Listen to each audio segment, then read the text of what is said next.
1972-yilda ishlab chiqarilgan Chayka avtomobilining oynasi elektronli ekan, qaranglar. Shuni ko'ryapsizlarmi tezligini? Avtomobilimizning orqa o'rindiqiga bitta e'tibor beringlar. Oyoqni maza qilib uzatib ketsa bo'lar ekan. Bundan tashqari elektronli oynani tushirsa bo'ladigan sistema orqa eshigiga ham o'rnatilgan ekan. Yana bitta zo'r fishkasini ko'rsataman. Mana momentiga bitta e'tibor beringlar. Yosh bolalar o'tirishi uchun alohida mana shunday sidina qilingan ekan. Eshikning obshivkalariga e'tibor beramiz. Yarmi charim, yarmi bo'lsa material. Orqa sidina va oldi sidinani ham yarmi charimdan qilingan, yarmi bo'lsa materialdan qilingan. Avtomobilimizning tezligi 200 km/s tezligigacha chiqar ekan. Signal sistemasini bitta ko'ringlar. Bardachoviga bitta e'tibor beringlar. Qanaqangi ishlangan. Yopish uchun ham bosib turib yopilinar ekan.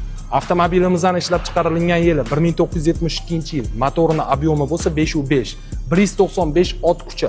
Avtomobilimizda saqlangan. 3300 km masofa bosgan. Avtomobilimizning narxi $89 ming so'ralyapti. Turon avtosalonida turibdi. Bemalol kelib xarid qilsanglar